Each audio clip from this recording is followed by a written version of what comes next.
चलिए, good evening आप सभी को। कैसे हैं आप लोग? ठीक हैं? लाइट ज़्यादा रिफ्लेक्शन आ रहा है। करें क्लास स्टार्ट करें? बताइए, साउंड क्लियर है ना? एक बार लिख दीजिए ज़रा। चलिए, और बहुत ही इम्पोर्टेंट है आपका ये क्लास, ठीक है? तो पूरा चीज़ों को अच्छे से सीखिए, ठीक है? इसमें बहुत कुछ हम आपको बताएंगे जो कि आपके लिए वो बहुत ज़्यादा बेनिफिशियल होगा आपके एग्जाम के लिए, ठीक? पहला क्वेश्चन देखिए। देखिए, आपका पहला क्वेश्चन किससे है आपका? तो ये आपका अवतल दर्पण से है, ठीक है? कह रहा है कि अवतल दर्पण के सामने वस्तु को कहां पर रखा जाए ताकि उसका प्रतिबिंब उल्टा, वास्तविक और समान आकार के बने। मतलब उल्टा बने, वास्तविक बने और कैसा बने? समान आकार का बने। तो सबसे पहले बात, इसमें आपका 6 गो केस होता है। कितना होता है आपका? 6 केस होता है। कितना? टोटल 6 केस होता है। किसमें आपका? तो अवतल दर्पण का। अगर इस 6 केस को पढ़ लेते हैं तो इसका मतलब कोई भी प्रश्न आएगा अवतल दर्पण से तो आपका हो जाएगा। समझ रहे बातों को? तो इस क्वेश्चन के आंसर देखने से पहले हम क्या देखें कि उस 6 को केस को देख लेते हैं। आप खुद ब खुद इसका आंसर दे दीजिएगा और इससे संबंधित परीक्षा में जो भी प्रश्न आएगा उस सबका आप आंसर दे सकिएगा। समझिए बातों को? तो चलिए पहले हम इस 6 केस को डिस्कस कर लेते हैं, ठीक है? चलिए यहां से देखिए, इस क्वेश्चन का आंसर हम बाद में देखेंगे, पहले इसका सारा इंपोर्टेंट पॉइंट को देख लेते। देखिए, सबसे पहले बात किसका कर रहा था? ये अवतल दर्पण का। अवतल आपका दर्पण की बात कर रहा था, यानी कि concave mirror. Concave mirror, concave mirror की बात कर रहा है। तो कॉनकेव मिरर में आपका 6 केस बनता है। अगर हम आप पहला केस ले तो क्या होगा आपका? सबसे पहले बात, कॉनकेव मिरर कैसे होता है आपका? इस टाइप से होता है। इसका बाहरी सतह क्या होता है कि पेंटेड होता है और अंदर वाला सतह से रिफ्लेक्शन शो करता है। कहां से? अंदर वाला सतह से। तो ये आपका कॉनकेव मिरर हो गया। और इसके जो लाइन होता है बीच में, इसको क्या बोलते हैं? प्रिंसिपल प्रिंसिपल एक्सिस बोलते हैं। क्या बोलते हैं? प्रिंसिपल एक्सिस, आने की मुख्य यक्ष बोलते हैं। क्या बोलते हैं? मुख्य यक्ष बोलते हैं। यहां जो इसके बीच में होता है इसको क्या बोलते हैं? पी, आने की क्या? ध्रुव है, आने की क्या आपका? पोल। इससे आगे आपका क्या होता है? एफ होता है, जिसको हम क्या बोलते हैं? फोकस। एगो में बता देते हैं, बाकी आगे में डायरेक्ट हम आपको केस बताते चलेंगे। इससे आगे आपका क्या होता है? तो सी होता है, जिसको हम क्या बोलते हैं? वक्रता केंद्र या सेंटर ऑफ कर्वेचर, आने की वक्रता, वक्रता केंद्र, केंद्र या सेंटर ऑफ कर्वेचर। ये आपका अवतल दर्पण का एगो सीधा साधा डायग्राम है। इतना बात आप समझ गए? अब आगे आपको क्या देखना है कि इसी में आपको क्या करना है कि वस्तु को डालना है। और कहां कहां वस्तु डालेंगे तो कौन कौन इमेज बनेगा ये आपको ध्यान रखना है। देखिए, सबसे हम पहला क्या करते? पहला काम कि वस्तु को कहां डालते? इन्फिनिटी। मान लीजिए कि इससे बहुत दूर पर इन्फिनिटी है, मतलब जहां तक आप देख सकते लास्ट तक, तो क्या आपका? इन्फिनिटी है। समझ गए बातों को? तो अगर आप वस्तु को, जो आपका वस्तु है, उसको इन्फिनिटी पे कहीं पे भी डाल दिए, ये आपका वस्तु ए है, ठीक है? तो यहां से आप 2 रे निकालिए। एक तो आपका ऐसे रे निकला, ठीक है? और जो इस सतह से टकराया, टकराने के बाद ये कहा? फोकस से पास करेगा। जो टकराएगा तो उसके बाद फोकस से पास करेगा। आप यहां से दूसरा भी अगर कोई रे निकालते तो ये भी टकराने के बाद कहा? फोकस से ही पास करेगा। तो इसका मतलब कोई भी वस्तु अगर इन्फिनिटी पे, आने की अनंत पर अगर रखा हुआ है तो ये इस दर्पण से टकराने के बाद कहाँ? फोकस से पास करेगा। तो इसके लिए जो आपका इमेज कहाँ बनेगा? यहाँ पे। यानी कि वस्तु आप कहाँ पे रखे? वस्तु कहाँ पे रखे? अनंत पे। आपका जो प्रतिबिंब कहाँ बना? प्रति आपका बिंब कहाँ पे बना? तो ये आपका फोकस पे, यहाँ पे बना। क्योंकि इमेज कहाँ बनता है? रिफ्लेक्टेड रे जहां पे कटता है वहीं पे आपका प्रतिबिंब बनता है। तो ये कहां पे कट रहा है? इस बिंदु पे कट रहा है, तो आपका प्रतिबिंब कहां बनेगा? फोकस। फोकस पे आपका प्रतिबिंब बनेगा। कैसा प्रतिबिंब बनेगा? तो उल्टा बनेगा। यहाँ पे कैसा प्रतिबिंब बनेगा? उल्टा बनेगा। यानी कि इसका नेचर कैसा होगा? तो उल्टा होगा। कैसा होगा? उल्टा होगा।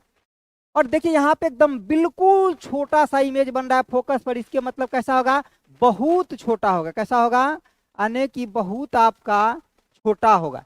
इमेज कैसा बनेगा, बहुत छोटा। और जब दर्पण के अगर सामने बन रहा है, इसका मतलब क्या हुआ कि वो रियल बन रहा है। इसके पीछे बनेगा तो काल्पनिक यानी कि आभासी, और इसके जब सामने बनेगा तो आपका रियल होगा। तो कैसा इमेज बनेगा, यानी कि वास्तविक। वास्तविक कैसा बनेगा आपका इमेज, वास्तविक। तो अगर वस्तु को आप कहाँ रखे, इन्फिनिटी पे, तो आपको क्या क्या मिला, फोकस पे बनेगा आपका प्रतिबिंब। कैसा बनेगा, उल्टा बनेगा, बहुत छोटा बनेगा, और आपका वास्तविक बनेगा। समझ गए इतना बातों को। अब हम वस्तु को कहाँ रखेंगे, इससे आगे रखेंगे।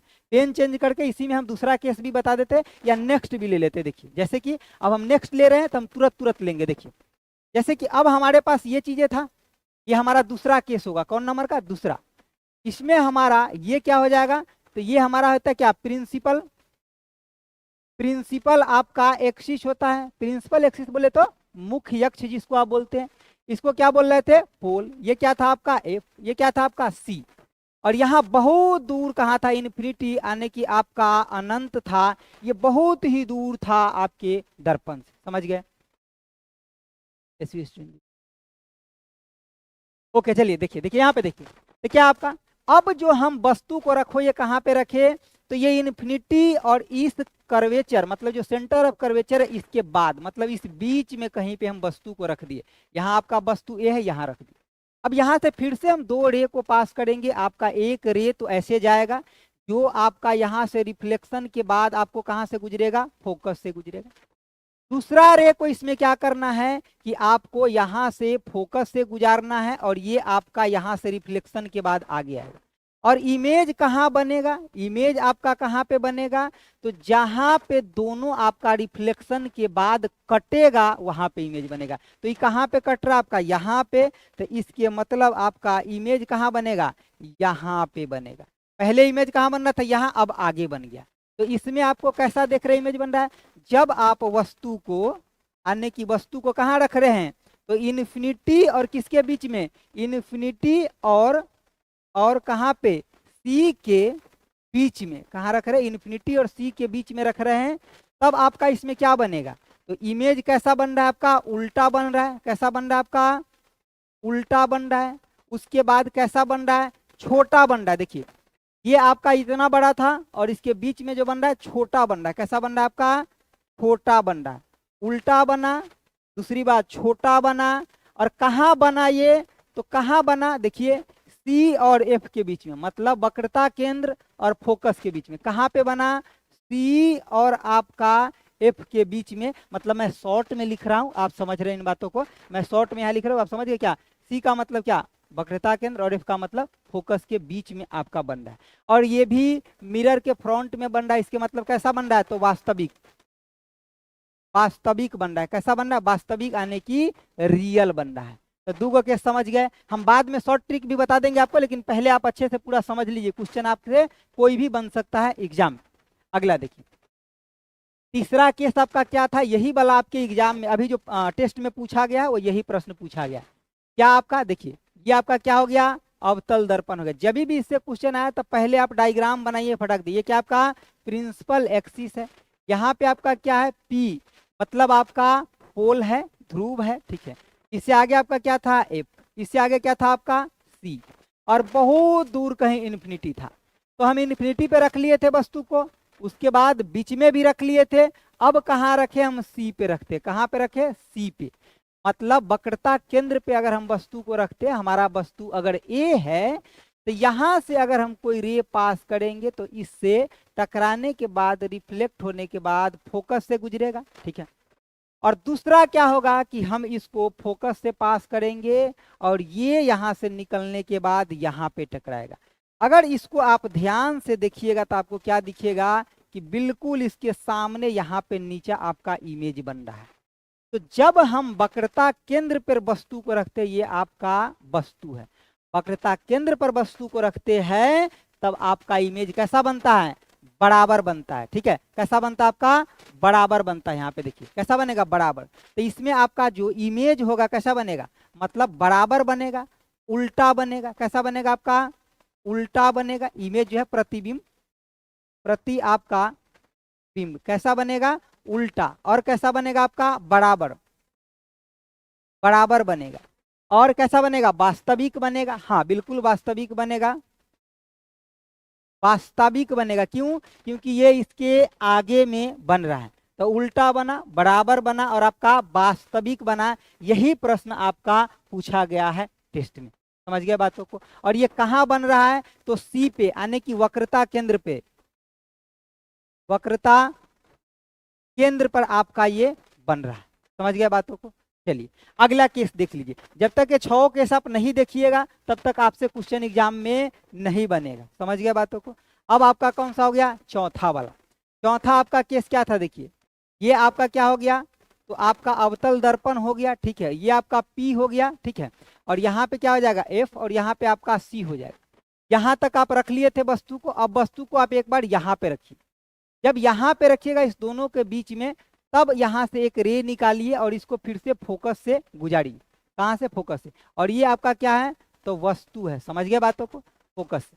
दूसरा आपको यहाँ से एक और रे निकालना है, जो कि कहाँ पे आपको इसको कहाँ से पास हो देने देना है, फोकस से।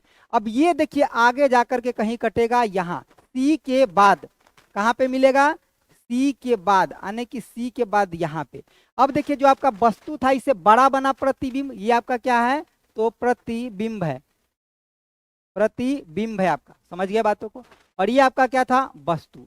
अब जब अगर हम वस्तु को सी और एफ के बीच में रखेंगे, तब कहाँ पे बनेगा, सी और एफ के बीच में रखेंगे तो सी से बाहर बनेगा आपका प्रतिबिंब। ये आपका वस्तु था, तो प्रतिबिंब कहाँ बनेगा, प्रतिबिंब आपका कहाँ पे बनेगा, तो सी से बाहर, मतलब सी से दूर। कहाँ बनेगा आपका, सी से आपका दूर।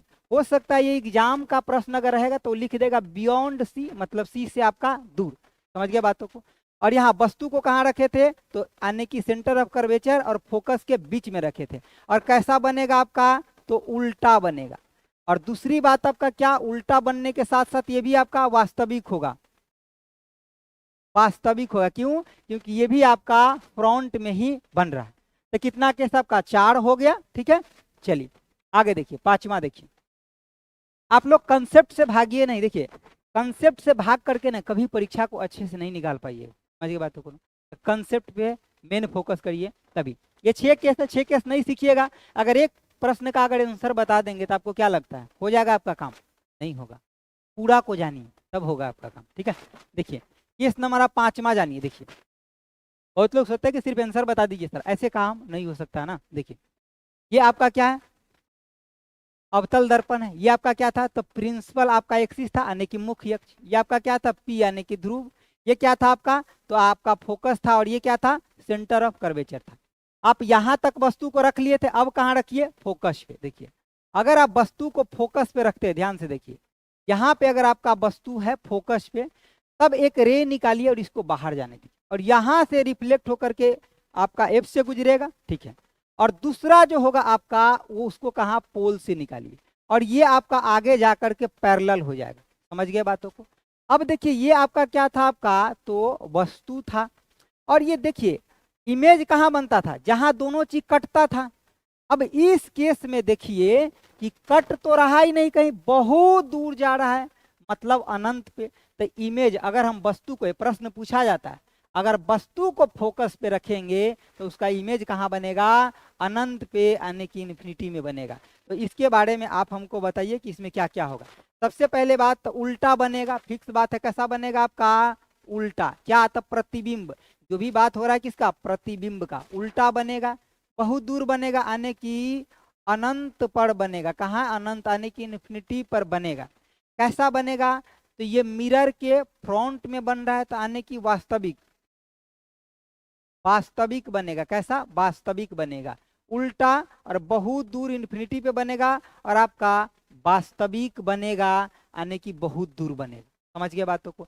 ये आपका 5 केस हो गया। एक लास्ट बचा है, उसको सीख लीजिए। देखिए आपका लास्ट केस क्या है, देखिए ध्यान। आपका लास्ट केस क्या है कि अब हम वस्तु को कहाँ रखेंगे, तब वस्तु ये आपका ध्रुव P था, ये आपका फोकस, और ये आपका क्या था, तो सेंटर ऑफ कर्वेचर था।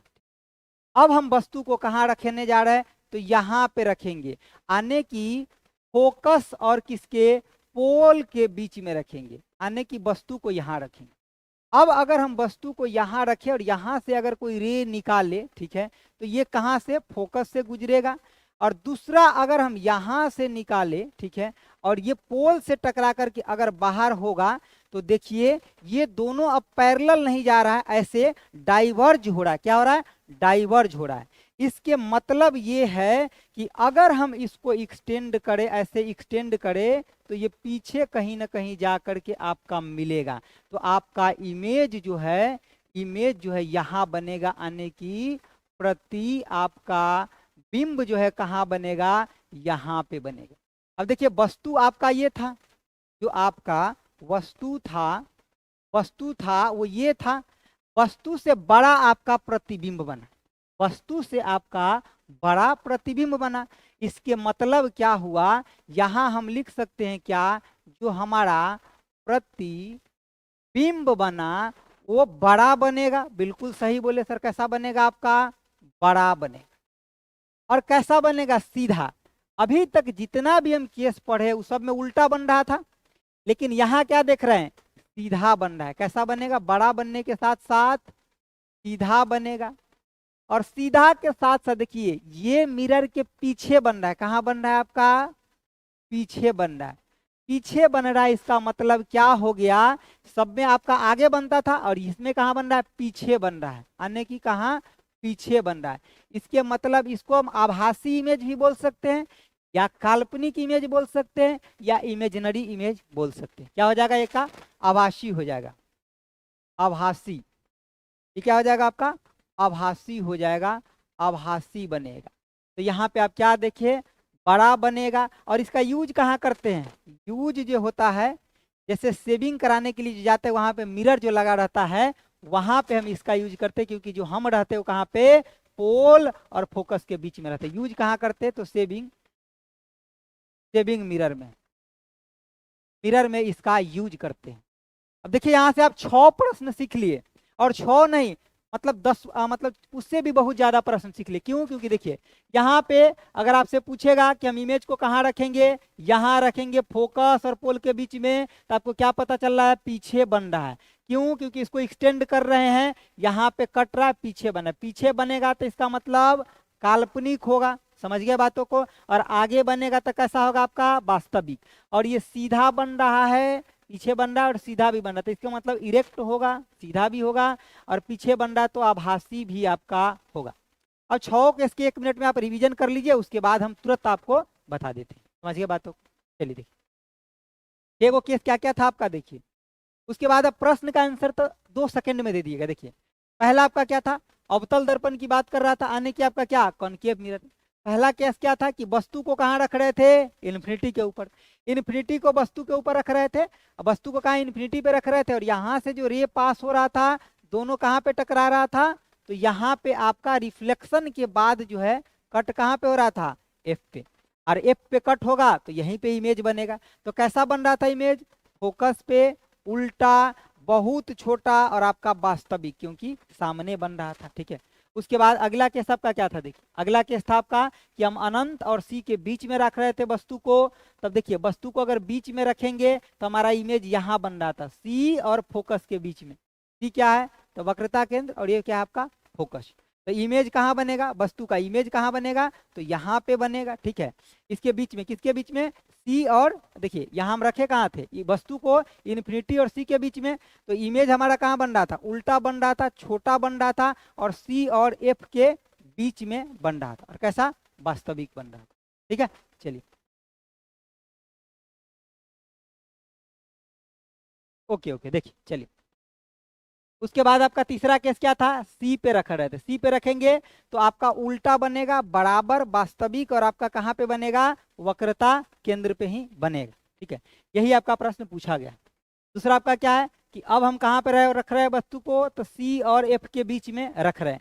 सी एफ के बीच में रखेंगे तो हमारा प्रतिबिंब कहाँ बनेगा, बियॉन्ड सी बनेगा। कहाँ पे? बियॉन्ड सी बनेगा। प्रतिबिंब मतलब प्रतिबिंब कहाँ बनेगा? सी से दूर बनेगा, उल्टा बनेगा, वास्तविक बनेगा और आपका बड़ा भी बनेगा। यहाँ पे लिख लीजिए कैसा बनेगा आपका? बड़ा भी बनेगा, क्योंकि देख रहे हैं ना वस्तु इतना छोटा है, ये वस्तु है और ये हमारा क्या बन रहा है? प्रतिबिंब बन रहा है। समझ गए बातों? आगे आगे आपका ये केस था फोकस पे रख रहे। जब फोकस पे रखेंगे किसी भी वस्तु को तब प्रतिबिंब कहाँ बनेगा? बहुत दूर आने की इन्फिनिटी पे बनेगा। समझ गए बातों को? कहाँ पे बनेगा? इन्फिनिटी पे, मतलब अनंत पे बनेगा। ठीक है, डायरेक्ट प्रश्न पूछता है कि अगर हम वस्तु को कहाँ पे रखे? फोकस पे, तो प्रतिबिंब कहाँ पे? इन्फिनिटी पे बनेगा। और कैसा बनेगा? उल्टा बनेगा। और कैसा बनेगा? वास्तविक। क्यों? क्योंकि इसके फ्रंट में बन रहा है। आगे देखिए, आगे आपका देखिए जो आपका आगे क्या था कि हम कहाँ रख रहे थे? पोल और फोकस के बीच में। और इसका यूज कहाँ करते हैं? शेविंग मिरर में हम इसका यूज करते हैं। वस्तु को कहाँ रखते हैं? पोल और फोकस के बीच में रखते हैं। ठीक, प्रतिबिंब कैसा बनेगा? तो बड़ा बनेगा और सीधा पीछे बनता है। एक ही ऐसा केस होता है किसमें? एक ही ऐसा केस होता है आपका अवतल दर्पण में कि आपका इमेज पीछे बनता है और सीधा बनता है। ठीक है, और वस्तु से बड़ा बनता है। तो एक ही केस होता है। हम कहाँ रखे वस्तु को? फोकस और पोल के बीच में रखें। ठीक है, अब आइए हमको प्रश्न का आंसर दीजिए। देखिए कितना सेकंड लगेगा देने में। क्या कह रहा है कि प्रतिबिंब उल्टा बन रहा है, वास्तविक और समान आकार। समान आकार का होगा, इसके मतलब कहाँ पे हम रखते थे? वक्रता केंद्र पर, तब समान आकार का होता था। देख लीजिए यहाँ से अगर देखना है आपको कहाँ रखते थे, देखिए वक्रता केंद्र पे। देखिए वक्रता केंद्र पे रखते थे तो समान आकार का होता ना। देखिए ये देखिए वक्रता केंद्र पे रखे, समान आकार का आपका हो रहा था। तो आंसर क्या हो जाएगा? ऑप्शन नंबर आपका सी हो जाएगा। अब समझ गए बातों को? समझे ना? पूरा का पूरा पढ़ना पड़ेगा। समझ गए बातों को? नहीं तो काम आपका नहीं चलेगा। ठीक है, देखिए और अनंत पे कब बन रहा था? जब फोकस पे रख रहे थे तब। ठीक है, चलिए आगे देखिए दूसरा प्रश्न। देखिए कह रहा है यहाँ पे क्या कि एक आपका यहाँ पे क्या है आपका कि यानी कि मिली एम्पियर है। तो एक आपका जैसे कि मिली एम्पियर में कितना हो जाएगा? 10⁻³ एम्पियर आपका हो जाएगा। आंसर क्या हो जाएगा? ऑप्शन आपका ए हो जाएगा। ठीक है, दूसरा अगर यहाँ पे अगर मान लीजिए कि एक आपका मेगा, अगर मेगा एम्पियर दे देता तो कितना हो जाता? 10⁶ एम्पियर के बराबर हो जाता। अगर यहाँ पे एक आपका माइक्रो एम्पियर दे देता तो कितना हो जाता? 10⁻⁻6 एम्पियर के बराबर। तो यहाँ देख लेना है कि कौन सा यूनिट हमको कन्वर्जन करना है। ठीक है, एक प्रश्न बहुत बार बार परीक्षा में पूछा जाता है, क्या? Q equal to I T. आप फॉर्मूला जानते हैं? देखिए क्यू इजिकल टू में आई टी, इस चीज को जानते हैं? अगर नहीं जानते तो जान लीजिए। क्यों यहाँ पे क्या दिखा रहा है? चार्ज। ये क्या है आपका? चार्ज। चार्ज है। आई क्या आपका? तो करंट। करंट है यानी कि विद्युत धारा है। विद्युत आपका क्या है? तो धारा है। समझ गए बातों को? और यहाँ पे टी क्या है? तो आपका टाइम है। इसको एकदम घोट करके पी जाइए। समझ गए बातों को? सीधे प्रश्न आता है परीक्षा में। यहाँ पे आपको 3 वेरिएबल है, कोई 2 चीज दे देगा। मान ली कि आपको चार्ज दे दिया और टाइम दे दिया और आपसे करंट तुरंत पूछ लेगा। जैसे कि देखिए यहाँ पे दे देगा कि आपका ये कितना है, तो आपका 20 कूलम का चार्ज है। इसको टाइम जो है कितना लगता है? 2 सेकेंड लगता है फ्लो होने में। तो एम्पियर मतलब करंट कितना फ्लो हो जाएगा? तो कितना हो जाएगा? 20 बटा आपका कितना? 2, यानी कि 10 एम्पियर का करंट जो है उससे फ्लो हो रहा है। तो इस तरीके से आपको प्रश्न एग्जाम में देता है, इसको मेनली ध्यान रखना है। समझ गए बातों को? आगे बढ़े। समझ गया ना? चलिए इसका आंसर क्या हो जाएगा? ऑप्शन आपका ए हो जाएगा। आगे देखिए, आगे कह रहा है देखिए इंद्रधनुष बनने का कारण क्या है? देखिए दोस्तों प्रश्न बहुत सिंपल है, 2 सेकंड में आंसर बता देंगे, लेकिन इसका मतलब सीख लीजिए, काम आएगा। देखिए सभी परीक्षा में देखिए इंद्रधनुष बनने का कह रहा है कारण क्या है? कारण तब होता है, इंद्रधनुष बनता है कब? जब वो रिफ्लेक्शन, रिफ्रैक्शन और पूर्ण आंतरिक परिवर्तन हो तब। लेकिन कई बार वो क्या करता है कि ऑप्शन में 2 ही चीज देता है, कई बार तीनों देता है, तो कंफ्यूजन नहीं होना है। इंद्रधनुष बनने के लिए रिफ्लेक्शन, रिफ्रैक्शन और पूर्ण आंतरिक परिवर्तन आने की टोटल इंटरनल रिफ्लेक्शन का जरूरत होता है। तो पहले बात आप यहाँ पे लिख लीजिए, जैसे कि अगर कहीं भी इंद्रधनुष का अगर बनना है, इंद्र धनुष को अगर बनना है यानी कि रेनबो, रेनबो अगर बनेगा तो इसके मतलब किसका किसका जरूरत है? अपवर्तन, अपवर्तन यानी कि रिफ्रैक्शन, रिफ्रैक्शन। दूसरा क्या आपका यानी कि परावर्तन, परावर्तन, रिफ्लेक्शन, रिफ्लेक्शन। और तीसरा क्या आपका पूर्ण, पूर्ण आंतरिक परावर्तन। पूर्ण आंतरिक परावर्तन बोले तो total, total internal reflection, total internal reflection. ये तीनों चीजों का जरूरत है। अब आपका प्रश्न का आंसर तो मिल गया, लेकिन अभी बहुत कुछ इसमें बाकी है, उसको सीखिए कि प्राइमरी कैसे बनता है और द्वितीय कैसे बनता है। अगर उतना बात सीख लिए तो एक गो प्रश्न सो आप 10 गो प्रश्न को दाग दीजिए। समझ गए बातों को? आइए फिर सीख लेते हैं। तो इसका आप आंसर तो पता चल गया। देखिए, अगर ये तीनों चीजें रहता अगर ऑप्शन में तैयो सही होता, इसमें से कोनो दो गो है तैयो सही होता, और पूर्ण आंतरिक परिवर्तन खाली दे देता, टोटल इंटरनल रिफ्लेक्शन तैयो सही होता। तो आइए देखिए इसमें से आंसर, पहले आप टिक लगाइए। कह रहा है कि पानी के बूंद से सूर्य के प्रकाश का अपवर्तन और परावर्तन, जहां भी अपवर्तन परावर्तन मिल गया आंसर हो गया। अगर मान लीजिए यहाँ पे बी में दिया रहता ऑप्शन में कि टोटल इंटरनल रिफ्लेक्शन यानी कि पूर्ण आंतरिक परावर्तन की बात करता, तो ये भी सही हो जाता और ये भी सही हो जाता, तब हम फिर डी ऑप्शन के साथ जाते। लेकिन अभी डी के साथ जाने का जरूरत नहीं है, ठीक है, क्योंकि दूसरा में कुछ दिया ही नहीं। यहीं पे आपका परावर्तन दे दिया और आपका अपवर्तन यानी कि रिफ्रैक्शन, रिफ्रैक्शन एंड आपका क्या रिफ्लेक्शन, रिफ्लेक्शन दोनों की बात कर रहा है। ये तीनों का जरूरत है। लेकिन एक इंटरेस्टेड बात आपको सिखा देते, सीख करके जाइए और भी परीक्षा में काम आए। देखिए, देखिए यहां से बिना सीखे आपका काम नहीं चलेगा। देखिए, सबसे पहले बात आपका बनता है क्या क्या, इस चीजों को देखिए। देखिए, एक बनता है आपका क्या प्राइमरी, मतलब प्राथमिक। आपका रेनबो जो बनता है ये आपका दो बनता है। एक तो बनता है आपका प्राइमरी, प्राइमरी रेनबो, रेनबो मतलब आपका प्राथमिक, प्राथमिक क्या इंद्रधनुष, इंद्रधनुष, ठीक है, प्राथमिक इंद्रधनुष।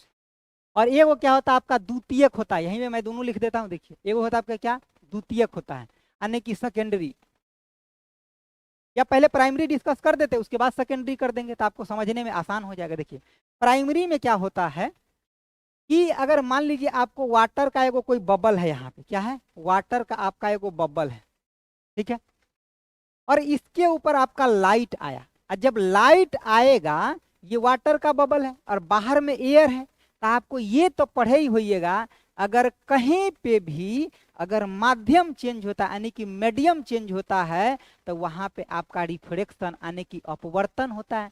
सेम माध्यम में कोई भी चीज हो गया तो रिफ्लेक्शन होता है यानी कि परावर्तन होता है। तो आइए इसी कंसेप्ट को डिस्कस करते। देखिए, यहां से मान लीजिए कि कोई आपका सूर्य का किरण आया, यानी कि आपका जो सन लाइट है वो आपका आया, और इसके अंदर जब जाएगा तो ये थोड़ा सा क्या हो जाएगा मुड़ जाएगा, ठीक है। यहाँ पे आपका माध्यम चेंज हो रहा है, तो जहां माध्यम चेंज होता है यहाँ पे क्या होता है आपका अपवर्तन, क्या होता है आपका अपवर्तन होता है। अपवर्तन क्या होता है रिफ्रैक्शन, रिफ्रैक्शन होता है। तो ये ऐसे इसमें अंदर जाएगा, थोड़ा झुकेगा, उसके बाद फिर से ये ऐसे होगा और फिर से ये बाहर निकल जाएगा, आपका ऐसे करके बाहर निकल जाएगा। समझ गए बातों को? तो देखिए, यहाँ एगो मीडियम चेंज हुआ और यहाँ, तो यहाँ भी आपका क्या हुआ अपवर्तन, और यहाँ भी क्या होगा आपका अपवर्तन होगा, ठीक है, अप आपका वर्तन होगा यहाँ भी, ठीक है, मतलब रिफ्लेक्शन। लेकिन यहाँ देखिए, यहाँ माध्यम सेम है, वाटर के बबल से ही ये बाहर की तरफ आपका रिफ्लेक्ट हो गया, तो यहाँ आपका क्या हुआ, यहाँ जो होगा आपका परावर्तन, परावर्तन यानी कि आपका रिफ्लेक्शन होगा। क्या होगा आपका रिफ्लेक्शन होगा। तो ये भी प्रश्न आपसे बनता है क्या कि जो आपका प्राइमरी यानी कि प्राथमिक इंद्रधनुष होता है, उसमें एक बार परावर्तन और दो बार आपका क्या बन गया, यहाँ पे देखिए दो बार क्या हो गया आपका, क्या हो गया अपवर्तन यानी कि रिफ्लेक्शन हो गया। इस बात को आप समझ गए। अब अगला बातों को ध्यान से सुनिए, प्रश्न सीधे परीक्षा में पूछता है, ध्यान से सुनिए। देखिए, यहाँ पे आप ध्यान से देखिए। देखिए, होता क्या है कि अगर आप देखे होइएगा कभी इंद्रधनुष बनते हुए बारिश के बाद, तो वो आपको ऐसे कुछ दिखाई देता है क्या, देखिए ऐसे कुछ दिखाई देता है, 7 को कलर में होता है। हम भी थोड़ा सा कोशिश कर रहे हैं कि कलर बना ही दे आपको ताकि ज्यादा समझ में आएगा। देखिए सबसे जो आपका अंदर में होता है कैसा होता है आपका बैगनी होता है, ठीक है। देखिए ये सबसे अंदर वाला हो गया, ठीक है। और सबसे बाहर में जो होता है इसका कौन सा होता है, रेड, रेड। अब बीच में हम कुछ ले लेते हैं, ठीक है। बीच में हम क्या ले लेते हैं, कोई भी कलर ले लेते हैं। बीच में मान ली कि और भी आपका कोई भी कलर है, ठीक है। ये मान ली अलग अलग आपका कलर है। तो जब प्राथमिक बनता है 2 4 2 6 1 7, ठीक है। जब ये प्राथमिक बनता है ना तो बाहर के तरफ जो कलर रहता है वो कौन सा रहता है आपका, तो रेड कलर रहता है। कौन सा आपका, रेड, आने की रेड। कौन सा आपका, तो आपका लाल कलर रहता है। और अंदर के तरफ जो बनता है कौन सा होता है आपका, तो बैगनी, बैगनी कलर होता है, ठीक है। समझ गए बातों को। तो प्रश्न पूछता है कि प्राथमिक इंद्रधनुष में बाहर के तरफ बनता है वो कौन सा कलर होता है, कौन सा कलर होता है, तो आपका लाल कलर होता है। और जो आपका अंदर के तरफ बनता है बैगनी कलर बनता है। पैक्ट प्रश्न है। अब इसको देखिए, इसको अगर ये जो आपका वाटर का बबल था, किसका बबल था आपका, वाटर का आपका ये बूंद था। क्या था आपका, बूंद। वाटर के जो आपका बूंद था, तो इसको अगर कोई ऑब्जर्वर यहाँ से अपने आंखों से इसको देख रहा है अगर, तो इसको देखने के लिए जो एंगल होता है वो कितना होता है, तो 42 डिग्री का होता है। कॉपी में नोट कर लीजिए, इसको कॉपी में नोट कर लीजिए, मैं कह रहा हूं नोट कर लीजिए, समझिए बातों को, सीधे प्रश्न आपको मिलेगा।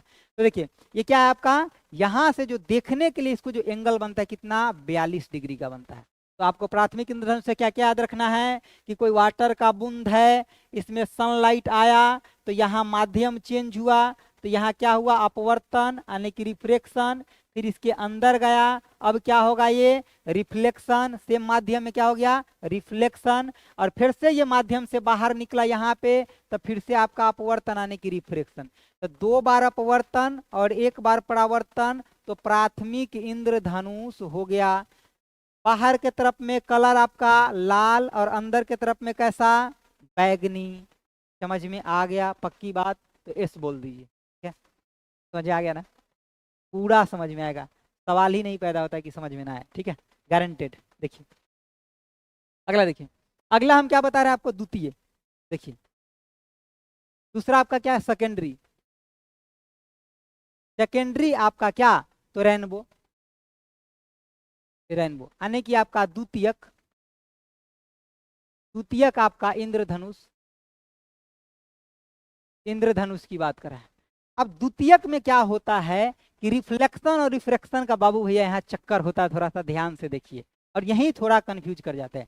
ये फिर से पहले के जैसे ही क्या था आपका, तो वाटर का बूंद था। क्या था आपका, ये वाटर, वाटर का आपका क्या था, तो बूंद था। समझिए बातों को। अब इसमें क्या हुआ कि आपका सनलाइट आया, ठीक है, सनलाइट आया और यहाँ पे हुआ क्या, फिर से माध्यम चेंज हुआ। तो यहाँ से कैसे होगा, यहाँ पे थोड़ा जाएगा, उसके बाद फिर से यहाँ पे जाएगा, फिर से यहाँ पे जाएगा, और फिर से ये यहाँ पे ऐसे हो जाएगा। देखिए अब आप क्या देखिए, एक बार तो आपका माध्यम यहाँ पे चेंज हुआ, तो यहाँ क्या होगा आपका अपवर्तन, अपवर्तन। यहाँ सेम माध्यम रह गया, वाटर के बूंद से ही रिफ्लेक्ट कर गया, तो यहाँ क्या होगा आपका, तो परावर्तन होगा।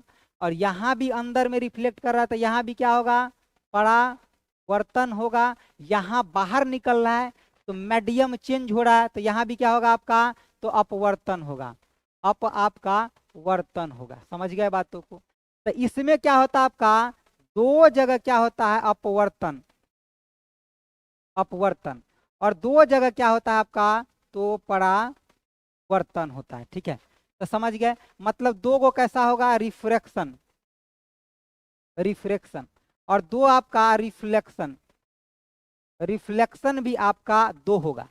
यहाँ अगर कोई ऑब्जर्वर है, यहाँ अगर कोई ऑब्जर्वर है जो अपने आंखों से इसको देख रहा है, तो इसको देखने के लिए कितना, तो 52 डिग्री के एंगल पे देखना पड़ेगा। कितना, 52 डिग्री के एंगल पे देखना पड़ेगा। इस बात को आपको ध्यान रखना है, ठीक है। इसमें भी इसके मतलब सर वो कलर वाला फंडा आएगा क्या, तो बिल्कुल आएगा, इसमें कलर वाला फंडा इसमें भी आपका बिल्कुल आएगा। देखिए जैसे कि इसमें आपका ऊपर के तरफ बैगनी और नीचे के तरफ जो होगा आपका क्या हो जाएगा, आपका रेड हो जाएगा। और बाकी बीच में आप कुछ भी ले लीजिए, क्या करिए, कुछ भी आप कलर ले लीजिए। तो द्वितीयक में क्या होता है आपका 3 6 7 हो गया। द्वितीयक में आपका बाहर क्या होता है, तो बैगनी, क्या होता है आपका, बैगनी होता है। और अंदर में क्या होता है आपका, तो आपका लाल होता है, आने की रेड होता है। कैसा होता है आपका, रेड, क्या होता है आपका, रेड होता है। समझ गए बातों को, तो इसको आपको ध्यान रखना है, ठीक है।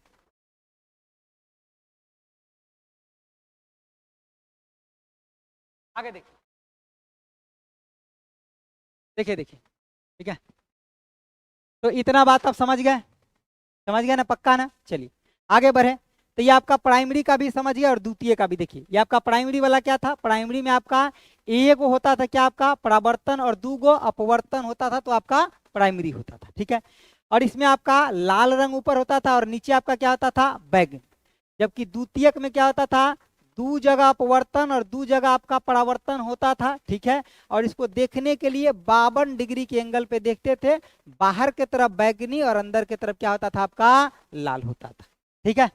चले आगे बढ़े, आइए अब चलते हैं हम प्रश्न पे। अब इस प्रश्न को कुछ और बताने की जरूरत है क्या, पूरा ऑपरेशन डन हो गया। आइए आगे देखिए, आगे कह रहा है आपका बहुत ही शानदार क्वेश्चन है, ध्यान से समझिए। देखिए कह रहा है कि जड़त्व आघूर्ण तथा आपका कोणीय त्वरण के गुणनफल को क्या कहते हैं। तो इसके गुणनफल की बात करें तो आंसर तो आपका सिंपल हो जाएगा, क्या, बल आघूर्ण हो जाएगा। लेकिन इसको बिना समझे आंसर देना कोई ज्यादा मतलब की बात नहीं। समझिए, देखिए आपका टॉर्क क्या होता है, जैसे कि अगर हम टॉर्क की बात करें, टॉर्क की बात करें तो क्या होता है, तो आपका फोर्स इनटू में आपका क्या होता है, परपेंडिकुलर जो डिस्टेंस होता है। मान लीजिए कि ये आपका एक कोई शाफ्ट है, शाफ्ट देखिए, नहीं देखे, देखिए शाफ्ट है, इसका आपका रेडियस होगा कुछ ना कुछ, यहां तक मान लीजिए इसका रेडियस क्या आपका आर है। इसके ऊपर अगर अंदर के तरफ कोई फोर्स अगर आप लगाते हैं, क्या, अंदर के तरफ अगर कोई फोर्स लगाते हैं तो ये रोटेट करने लगेगा, रोटेट करने लगेगा। यानी कि ऐसे में टॉर्क आपका लगने लगेगा अंदर, जब आप फोर्स लगाएंगे तब, जब अंदर की तरफ फोर्स लगाएंगे तब। तो जो फोर्स लगाए और इस डिस्टेंस से जो मल्टीप्लाई कर दिए, वही आपका क्या होता है, टॉर्क। और टॉर्क का जरूरत किस लिए होता है, किसी भी ऑब्जेक्ट को घुमाने के लिए टॉर्क का जरूरत होता है। समझ गए बातों को, किसी भी ऑब्जेक्ट को क्या करने के लिए, घुमाने के लिए इसका जरूरत होता है। तो क्या हो गया आपका टॉर्क। लेकिन यहाँ पे देखिए किसका बात कर रहा है, आपका एंगुलर का बात कर रहा है। किसका, यहाँ पे देखिए एंगुलर एक्सेलरेशन की बात कर रहा है और मोमेंट ऑफ इनर्शिया। इसी से आपका वो चीजें बनता है। जैसे कि अगर आप किसी रोड पे अगर ट्रेवल कर रहे हैं तो आप लीनियर वेलोसिटी से ट्रेवल करते हैं और आपका लीनियर एक्सेलरेशन भी होता है। लेकिन जब आप किसी सर्कुलर पाथ पे अगर आप ट्रेवल करते हैं तो यहाँ पे ओमेगा आने की आपका एंगुलर वेलोसिटी होता है। क्या होता है, एंगुलर, एंगुलर वेलोसिटी होता है। और उसके बाद क्या होता है, यहाँ पे जो एक्सेलरेशन होगा वो आपका अल्फा होगा, आने की एंगुलर, एंगुलर आपका एक्सेलरेशन भी होगा। समझ गए बातों को। तो यहाँ आइए, अब यहाँ फोर्स था, फोर्स को हम क्या लिखे, मास इनटू में एक्सेलरेशन, और ये आपका आर था, ठीक है। अब यहाँ पे समझिए, जैसे कि यहाँ पे अगर हम लीनियर जा रहे थे तभी वेलोसिटी से, लेकिन जब हम सर्कुलर पर पाथ पर जाएंगे तब v इजिकल टू में आपका आर ओमेगा हो जाएगा। समझ गया बातों को। उसी तरह से जब हम इस सर्कुलर पाथ पे चलेंगे तो ये हमारा एक्सेलरेशन जो है, लीनियर एक्सेलरेशन इजिकल टू क्या हो जाएगा, आर इंटू में अल्फा हो जाएगा, क्योंकि अल्फा यहाँ पे एंगुलर वाला एक्सेलरेशन है। आप समझे बातों को। अब यहाँ आइए, मास के जगह आपका मासे रहेगा, लेकिन इस ए के जगह क्या डाल दे, आर अल्फा, क्या डाल दे हम, आर और अल्फा को डाल दे। और ये पहले से भी एगो आर अवेलेबल है, तो क्या हो जाएगा, एम आर स्क्वायर इंटू में आपका क्या, अल्फा। और यही एम आर स्क्वायर है, इसको क्या बोलते हैं हम, आई। आई मतलब क्या, moment of inertia, moment of inertia होता है। मतलब इसको अब हम क्या लिख सकते हैं, आई इंटू में अल्फा। और यही आपका क्या होता है, बल आघूर्ण होता है। जड़त्व आघूर्ण और कोणीय त्वरण की अगर गुणनफल करते हैं तब बल आघूर्ण आने की क्या हो जाएगा आपका, आई इंटू में अल्फा। डायरेक्ट नोमरिकल प्रश्न आता है। समझ गए बातों को, समझ गया ना, टाइम देना पड़ेगा, ऐसे नहीं काम चलेगा। देखो समझ गए बातों को, क्वेश्चन का आंसर बताइए। डी होगा। आइए आगे देखिए, कह रहा है कि एक अम्लीय घोल का पीएच कितना होगा। पहले पूरा पीएच को समझ लेते हैं, उसके बाद ये चुटकी में उड़ जाएगा। देखिए सबसे पहले बात क्या, आपके पास एक लाइन है, ले लीजिए लाइन। अब यहाँ 0 से स्टार्ट करिए और आपको जाना कहाँ है, 14 तक। तो 0 1 2 3 4 5 6 7 8 9 10 11 12 13 और आपका 14। ये पूरा का पूरा पीएच स्केल कहाँ से कहाँ तक होता है, 0 से लेकर के 14 तक। ये 7 जो देख रहे हैं ना, किसको बताता है ये 7, ये बताता है न्यूट्रल को। मतलब अगर किसी का पीएच वैल्यू 7 है, इसके मतलब किसका बात कर रहा है, न्यूट्रल का। न्यूट्रल आने की उदासीन का बात आपका ये कर रहा है। इससे इधर के तरफ बढ़ेंगे तो इसका मतलब एसिड, मतलब एसिडिटी इसका बढ़ते जाएगा, मतलब एसिड का प्रॉपर्टी बढ़ते जाएगा, मतलब अम्लीयता जो है बढ़ते जाएगा, एसिडिक प्रॉपर्टी जो है बढ़ते जाएगा। मतलब इधर के तरफ एसिडिक प्रॉपर्टी जो है क्या हो जाएगा आपका, बढ़ते जाएगा, यानी कि अम्लीयता, अम्लीयता बढ़ते जाएगा। समझ गए बातों को। और इधर के तरफ जब जाएंगे यहां से तो क्या हो जाएगा, क्षार, आने की आपका बेस वाला जो प्रॉपर्टी होता है वो बढ़ते जाएगा। कौन सा प्रॉपर्टी, तो आपका क्षारीय प्रॉपर्टी, क्षारीय आपका जो गुण होगा वो बढ़ते जाएगा। अब ध्यान से सुनिए प्रश्न क्या बनता है। आपसे बोलेगा, ऑप्शन दे देगा और बोलेगा इसमें सबसे ज्यादा अम्लीय कौन है, प्रबल अम्ल कौन है। तो जितना ज्यादा हम इधर आएंगे, इधर आपका प्रबल अम्ल मिलेगा, प्रबल अम्ल आपका मिलेगा इधर के तरफ। और इधर के तरफ क्या मिलेगा, तो आपका प्रबल, प्रबल क्या मिलेगा आपका, तो क्षार मिलेगा, यानी कि स्ट्रॉन्ग, स्ट्रॉन्ग आपका बेस मिलेगा। और इधर के तरफ स्ट्रॉन्ग, स्ट्रॉन्ग आपका एसिड मिलेगा। समझ गया बातों को। तो यहाँ पे देखिए, अगर हम आपको बोले 1 और 4 में हमको बताइए, दोनों तो एसिडिक है, लेकिन स्ट्रॉन्ग एसिडिक कौन है, तो आप क्या बोलिएगा कि सर 1 वाला स्ट्रॉन्ग है और 4 वाला क्या है, कम स्ट्रॉन्ग है, लेकिन दोनों एसिड है। हम कंपैरिजन की बात करें तो 1 वाला ज्यादा और 4 वाला आपका कम है। इसी तरीके से अगर हम बेस में बात करें कि 14 और 12 को ले ले, तो जो हमारा 14 है ये ज्यादा क्या है, तो क्षारीय है। ठीक है, चलिए। हाँ, देखिए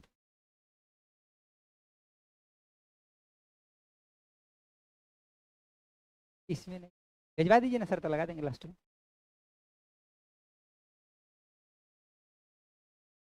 भिजवा दीजिएगा। चलिए, चलिए देखिए, तो यहाँ पे समझ गए इन बातों को, समझ गए ना पक्का। चलिए आइए देखिए इसका। अब देखिए, आप क्वेश्चन का आंसर तो बड़ी आसानी से बता दीजिएगा।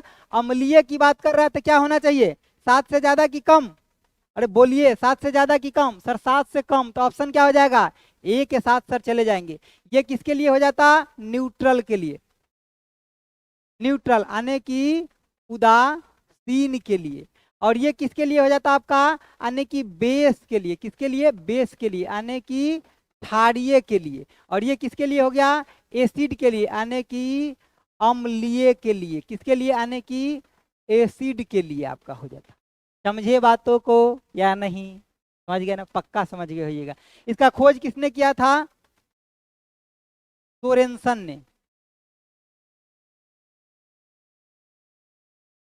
सोरेनसन ने इसका खोज किया था। किसने, सोरेनसन ने इसका खोज किया था। ये भी प्रश्न पूछा था। और ये पूरे चार्ट आपको याद रहना चाहिए। एक और चीज याद रख लीजिए, क्या आपको एक और चीज याद रखना, क्या कि जो इसका पीएच होता है कितना होता है, -log10, और एच कंसंट्रेशन। कभी हम एक नॉमरिकल बता देंगे जिससे आपको पूरा का पूरा कंसेप्ट क्लियर हो जाए। समझ गए, चलिए आगे आइए। देखिए आना है क्या, चलिए करिए करिए, क्या करना है जल्दी देखिए।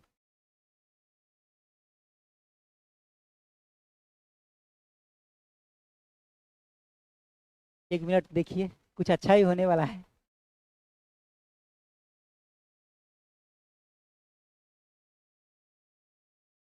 वहीं से चेक कर लेते। 1 सेकंड रुक जाइए, क्लास खत्म नहीं हुआ है, अभी शुरू ही है। हाँ,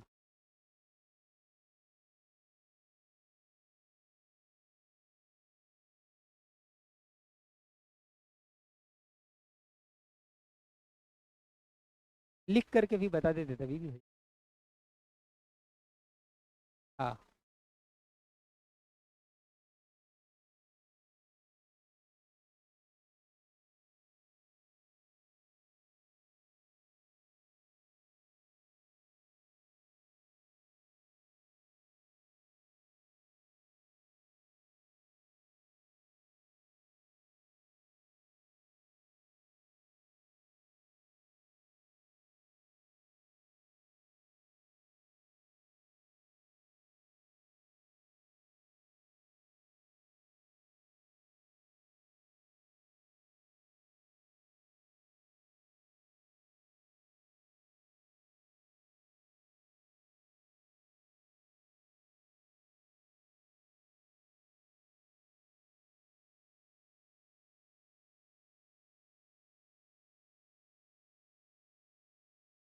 पीआरटी की तैयारी करने वाले जितने भी छात्र हैं, चाहे आप तैयारी कर रहे होंगे, आपका चूंकि मैथ रीजनिंग साइंस वगैरह सब कुछ उसमें आता है, और साइंस का हमको लगता है कि 15 से 20 क्वेश्चन का आपका रहना ही होता है, क्योंकि अब लास्ट टाइम में आप अपने आप को कैसे बेहतर कर सकते हैं, क्वेश्चंस बना करके आप ही बेहतर कर सकते हैं, यही एक बहुत बड़ा शॉर्टकट होगा। क्योंकि अब समझिएगा कि कम समय में अगर पूरा थ्योरी पढ़ करके हमारा सिलेक्शन हो जाएगा, तो शायद हमको लगता है कि कहीं ना कहीं मामला फंस सकता है। इसीलिए अगर आपको लगता है कि नहीं पीआरटी में इस बार हमको सिलेक्शन लेना है, अगर आपका साइंस वीक है, तो साइंस के लिए हमने आपके लिए एक जुगाड़ किया है। और ये जुगाड़ हमारा ये है कि अगर आप साइंस के इस सेक्शन से अगर जुड़ते हैं, और इसमें आपको 1500 प्लस क्वेश्चन हमको आपको करा देंगे। और आपको ये वही बच्चे जुड़ेंगे जो क्लास 1 to 5 की तैयारी कर रहे होंगे, जो लोग पीआरटी वाले हैं वही जुड़ेंगे, और उनको यहां से बहुत बेनिफिट हो जाएगा। क्योंकि ये बैच अभी आपका जस्ट लॉन्च ही हुआ है, अगर 9 फरवरी से स्टार्ट हुआ है तो समझिए आपका लॉन्च ही हुआ है। और दूसरी बात यह है कि अगर आप पढ़ेंगे तो इसका क्लास का वीडियो भी आपका अवेलेबल होगा प्लेटफॉर्म बाय नवीन कुमार सिंह एप्लीकेशन पर, जब मन करेगा तब आप वीडियो देख सकते हैं। इसमें टोटल फिजिक्स केमिस्ट्री बायो तीनों का मिला करके आपका क्वेश्चन जो रहेगा वो आपका 1500 प्लस क्वेश्चन हम आपको कराएंगे, तीनों चीज मिला करके ध्यान रखेंगे। तो तीनों चीज आपका यहां पर रहेगा। तीनों सेक्शंस की अगर हम बात करेंगे तो यहां पर आपका तीनों सेक्शन मिलाकर के आपका फिजिक्स केमिस्ट्री बायो तीनों मिलाकर के आपके यहाँ पर क्वेश्चंस रहेंगे। और हम बेहतरीन क्वेश्चन का इसमें क्या किए हैं, तो एक जगह एकत्रित कर दिए हैं ताकि आपके लिए बहुत ही ज्यादा हेल्पफुल होगा। तो जो लोग तैयारी कर रहे होंगे पीआरटी के लिए वो लोग जरूर जुड़ जाइएगा, क्योंकि ये अवसर बार बार नहीं मिलेगा। फिर वैकेंसी कब आएगी कोई नहीं देखा है, कम समय है, तैयारी बेहतर करना चाहते हैं, रिजल्ट देना चाहते हैं, तो आप लग जाइए। आपको इस पीआरटी से जुड़ जाना है और अपना सफलता को सुनिश्चित करना है। तो हम आपको ये बता देना चाहते हैं कि ये कहां से मिलेगा और कैसे करना है। तो आप जाइएगा प्लेटफॉर्म बाय नवीन कुमार सिंह एप्लीकेशन पर, और जाइएगा बीपीएससी का 3.0 करके एक फोल्डर होगा, उसमें जैसे ही उसको ओपन करिएगा तो पहला ही बैच आपको ये दिख जाएगा। और यहां से जुड़ करके कल से आपकी क्लासेस लाइव होगी, कल से आप मेरे साथ एंजॉय कर सकते हैं। फिजिक्स केमिस्ट्री बायो का आपको कंसेप्ट के साथ साथ हम पूरी क्लियरिटी के साथ पूरा पढ़ा देंगे। चलिए आज के लिए इतना ही, बाद बाकी सर आपकी क्लासेस को कंटिन्यू करेंगे। Thank you.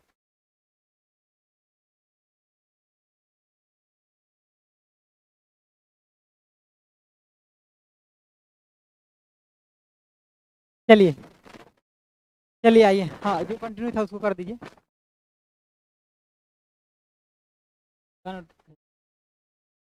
इसमें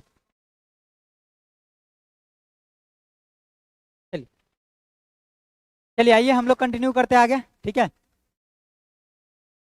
चलिए आगे बढ़े, है ना। चलिए आइए, क्या प्रश्न पे थे हम लोग, तो ये समझ गए ना। क्या हो जाएगा आपका, 7 से कम होगा तो आपका अम्लीय हो जाएगा, और जब आपका 7 से ज्यादा होगा तो क्या हो जाएगा आपका बेस यानी कि क्षारीय, और जब आपका 7 होगा तो न्यूट्रल। और इसका खोज सोरेनसन ने किया था, इसका ये आपका फॉर्मूला है, ठीक है। एक दिन हम आपको इसका नोमरिकल भी करवा देंगे, ठीक है। चलिए आगे आइए, देखिए अगला आपका क्वेश्चन क्या है, कह रहा है कि प्राकृतिक में नहीं पाए जाने वाला आपका कच्चा माल कौन सा है। तब प्राकृतिक में कौन नहीं पाया जाता, भाई जल तो प्राकृतिक में ही पाया जाता है ना, H2O, जिसका आपका मोलिकुलर मोलिकुलर आपका वेट होता है, कितना होता है 18 होता है। और आपका पेट्रोलियम भी खनिज पदार्थ है, ये भी आपका कहाँ पे प्राकृतिक में पाया जाता है, जिसको हम खनन करके निकालते हैं, ठीक है। तो ये भी आपका कहाँ पे प्राकृतिक में आपका पाया जाता है। और कहाँ से मिलता है, अगर हम पेट्रोलियम की बात कर लेते हैं, किसका, पेट्रोलियम की बात करते तो कहाँ से मिलता है, अवसादी चट्टान से मिलता है। सेडिमेंट्री आपका रॉक से, किससे मिलता है, सेडिमेंट्री रॉक से आपका ही मिलता है। और इसको क्या बोलते हैं, तो इसको हम लिक्विड आने की गोल्ड बोलते हैं। क्या बोलते हैं इसको, लिक्विड गोल्ड बोलते हैं, या फिर और क्या बोल सकते हैं, तो ब्लैक गोल्ड भी इसको बोलते हैं। क्या बोलते हैं, ब्लैक गोल्ड भी हम इसको बोलते हैं पेट्रोलियम को। हालांकि हमारा आंसर क्या होगा, तो ये तो प्राकृतिक में पाया जाता है, लेकिन विनाइल क्लोराइड जो होता है आपका प्राकृतिक में नहीं पाया जाता है। ये जो है आपका विनाइल क्लोराइड जो है आपका, इसका फॉर्मूला क्या होता है, तो C2H3 आपका Cl इसका फॉर्मूला होता है। ये कैसा इसका स्ट्रक्चर होता है, देखिए C के साथ 4 गो बॉन्ड चाहिए, तो ये आपका C हो गया। यहाँ एगो हाइड्रोजन लगा दीजिए, एगो हाइड्रोजन यहाँ, और यहाँ एगो हाइड्रोजन, और एगो आपका क्लोरीन लगा दीजिए। तो यही आपका विनाइल क्लोराइड का आपका फॉर्मूला होता है। और ये आपका प्राकृतिक में नहीं पाया जाता है, हम इसको बनाते हैं। समझ गया बातों को। चलिए आगे देखिए, आगे कह रहा है आपका कि निम्नलिखित में से कौन सा धातु आपका नहीं है। अरे कौन सा इसमें से मेटल नहीं है, तो क्या मरकरी मेटल नहीं है, क्या मरकरी बिल्कुल आपका धातु है, जो क्या होता है, रूम टेम्परेचर आने की, रूम टेम्परेचर पे आपका क्या होता है, लिक्विड होता है। कैसा होता है, तो आपका लिक्विड होता है, आने की द्रव होता है। कॉपर धातु नहीं है क्या, एकदम धातु है। सर सल्फर धातु है क्या, नहीं है। तो बात तो बन गया ना, मतलब जो आपका सल्फर है, सल्फर जो है ये क्या है आपका, तो ये आपका धातु नहीं है, मतलब ये आपका धातु नहीं है। तो सर ये है क्या, तो ये आपका अधातु है। इसका एटॉमिक जो आपका नंबर है, आने की परमाणु जो आपका संख्या है, ये कितना होता है, सर 16 होता है। कई बार परीक्षा में पूछ लेता है। उसके बाद इसको गंधक, किस नाम से, तो गंधक के नाम से भी इसको जानते हैं, गंधक के नाम से भी जानते हैं। और ये पाया कहाँ जाता है, जैसे कि आपका प्याज हो गया, लहसुन हो गया, ठीक है, अंडा हो गया, क्या आपका अंडा हो गया, सरसों का आपका क्या, तो तेल हो गया। इस सब में से एगो गंध जो आता है ना, तो किसके वजह से, ये सल्फर के वजह से आपका आता है। तो यहाँ पे जितना भी बात लिखे हैं सुपर इम्पोर्टेंट है, आपको सबको याद रखना है, कॉपी में लिख ले, समझे बातों को। आगे बढ़े, चलिए अगला देखिए, कह रहा है क्या आपका, कि हंसने वाली आपका गैस जो है इसमें से कौन सा है। देखिए हंसने वाली गैस, नाइट्रस ऑक्साइड जो होता है ये आपका हंसने वाली गैस है। इसका फॉर्मूला जो होता है आपका नाइट्रस जो आपका ऑक्साइड है, इसका फॉर्मूला क्या होता है, तो N2O होता है। और इसका यूज कहाँ पे होता है, तो चिकित्सा में यूज होता है। कहाँ पे, चिकित्सा में इसका यूज होता है, कहाँ पे यूज होता है, चिकित्सा में इसका यूज जो है किया जाता है। बस इतना बात यहाँ से आप ध्यान रखिए, ठीक है। आगे कह रहा है कि कोशिका में आपका ग्लाइकोलाइसिस की क्रिया कहाँ होता है। तो ये जो ग्लाइकोलाइसिस का क्रिया होता है कहाँ पे होता है, तो कोशिका द्रव में होता है। ग्लाइकोलाइसिस की क्रिया कहाँ होता है, कोशिका आपका द्रव में होता है। और यही जो ग्लाइकोलाइसिस है, यहीं पे किसी भी कोशिका का प्रथम जो है, मतलब क्या, ऑक्सीजन लेना वहां से शुरू करता, मतलब श्वसन की क्रिया शुरू होता है। तो जो आपका ये ग्लाइकोलाइसिस है, यहीं से प्रथम जो है श्वसन अवस्था शुरू होता है। कौन सा? प्रथम आपका प्रथम श्वसन अवस्था शुरू होता है। ऐसे बोल सकते हैं आप, क्या शुरू क्या होता है? अन्य की शुरू होता है ठीक है। एक यहाँ पे और बड़ा ही इंपॉर्टेंट बात है, जैसे कि माइटोकॉन्ड्रिया। माइटोकॉन्ड्रिया को किस नाम से जानते हैं? तो पावर हाउस का मतलब सेल का पावर हाउस बोलते हैं। क्या बोलते हैं? Powerhouse of cell, powerhouse of cell, powerhouse of cell बोलते हैं किसको? माइटोकॉन्ड्रिया का। और जो आपका कोशिका में ग्लाइकोलाइसिस का क्रिया कहाँ होता है? तो कोशिका द्रव में होता है। एकदम समझ गए बातों को? चलिए आगे देखिए क्या कह रहे हैं आप लोग। रिजल्ट कब तक आएगा? किसका रिजल्ट? एप्लीकेशन लिंक भेजिए। ओके ओके, चलिए देखिए कह रहा है कि प्रोटीन संश्लेषण में आपका सही क्रम, प्रोटीन संश्लेषण के लिए सही क्रम क्या होता है? तो सबसे पहले आपका डीएनए होता है, उसके बाद आपका आरएनए होता है, फिर एमिनो अम्ल होता है और फिर आपका प्रोटीन होता है। तो ऑप्शन आपका बी हो जाएगा। मतलब क्या? सबसे पहले तो डीएनए, उसके बाद आपका आरएनए, उसके बाद क्या आपका एमिनो आपका एसिड, और इसके बाद आपका क्या हो रहा था? तो यहाँ पे प्रोटीन आपका बन रहा था। अब यहाँ आपको एक बात क्या याद रखना है कि अगर प्रोसेस कहाँ से कहाँ हो रहा है, डीएनए से आरएनए हो रहा था, इसको क्या बोलते हैं?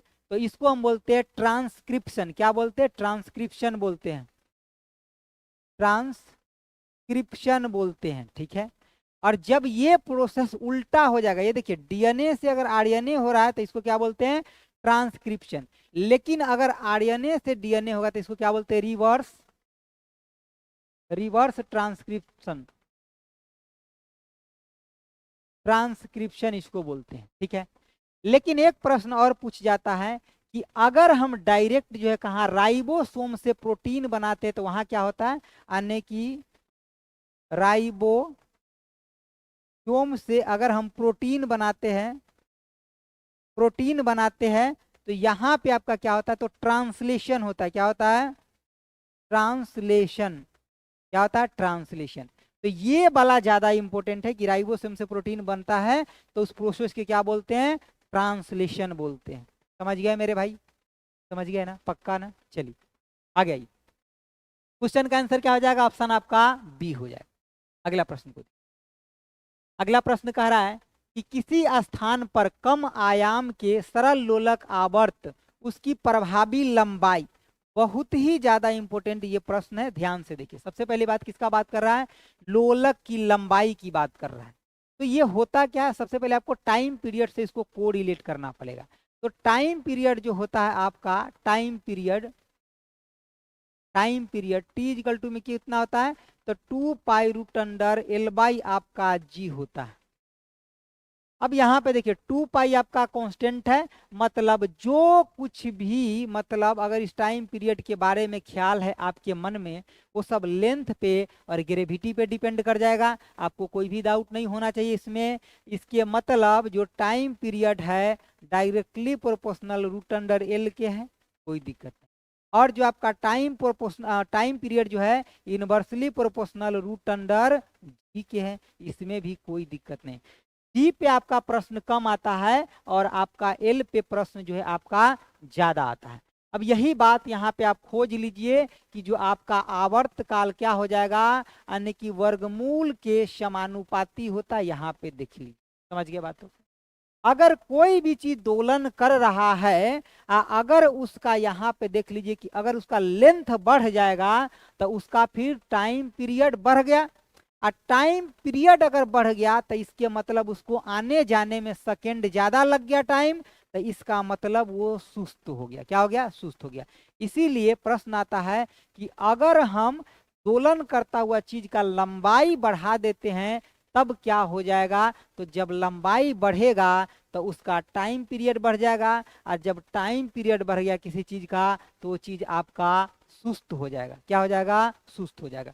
एक बड़ा ही इंपॉर्टेंट बात है, आप यहाँ पे नोट में लिख लीजिए कि जो आपका यहाँ पे नोट में लिख लीजिए कि जो आपका सेकेंड पेंडुलम जो होता है सेकेंड, उसके लिए टाइम पीरियड कितना होता है, तो 2 सेकेंड होता है। कितना होता है, 2 सेकेंड होता है। ठीक है, यानी कि द्वितीय आवर्तकाल के लिए टाइम पीरियड कितना होता है, तो 2 सेकेंड होता है। कितना होता है आपका, तो 2 आपका सेकेंड होता है। ठीक है, चलिए, तो इतना बात आपको याद रखना है। अच्छा, हमको एक चीज बताइए कि जैसे कि मान लीजिए यहाँ पे ये चीजें था आपका, ठीक, और ये आपका झूला था, समझ गए।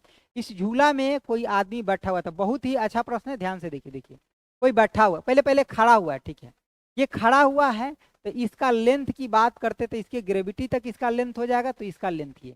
अब ये सेम ही झूला है, यहाँ पे देखिए, सेम आपका यही झूला है। क्या आपका, सेम झूला है आपका, ये देख लीजिए, आपका सेम में आपका झूला है। ठीक है, अब ये आदमी क्या है कि खड़ा नहीं है, क्या किया, ये बैठ गया। क्या किया, बैठ गया। जब बैठ गया तो इसका जो सेंटर ऑफ ग्रेविटी है उसका लेंथ जो है बढ़ जाएगा। तो जब खड़ा होकर के झूला झूल रहा था तो इसका लंबाई कम था, इसके मतलब यहाँ पे टाइम पीरियड भी क्या था आपका, कम था। ठीक है, लेकिन यहाँ पे टाइम पीरियड से इसको कोरिलेट करिए, लंबाई कम था तो टाइम पीरियड कम था। लेकिन यहाँ पे अब इसके साथ क्या हुआ कि लंबाई क्या हो गया, मतलब यहाँ पे लंबाई जो है बढ़ गया। यहाँ पे देखिए लंबाई आपका कम था, मतलब यहाँ पे आप ले सकते हैं लेंथ जो आपका क्या था, कम था, तो आपका टाइम पीरियड भी कम था। लेकिन यहाँ अगर लेंथ बढ़ जाएगा तो इसके मतलब क्या, टाइम पीरियड भी बढ़ जाएगा। और जब टाइम पीरियड बढ़ जाएगा तो ये झूला सुस्त हो जाएगा। कैसा हो जाएगा आपका, आने की सुस्त हो जाएगा, और ये आपका फास्ट हो जाएगा। समझ गए बातों को ना, ये आपका सुस्त हो जाएगा और ये क्या हो जाएगा आपका फास्ट। ठीक है, चलिए आगे देखिए। तो मतलब ये लंबाई पे, जैसे कि मान लीजिए ऐसे समझिए ना, देखिए हमको अगर यहाँ से यहाँ जाने में ज्यादा टाइम लग रहा है, इसके मतलब क्या, हम सुस्त हो गए। और कम टाइम लग रहा है, इसके मतलब क्या, हम फास्ट हो गए। तो इसमें कम टाइम लग रहा था, अगर टाइम कम लग रहा था यहाँ पे तो ये क्या हो जाएगा आपका, इसमें कम टाइम तो फास्ट, और इसमें ज्यादा टाइम तो ये आपका सुस्त। समझिए, ये पेंडुलम वाला घड़ी में भी ये चीजें आता है। समझिए बातों को।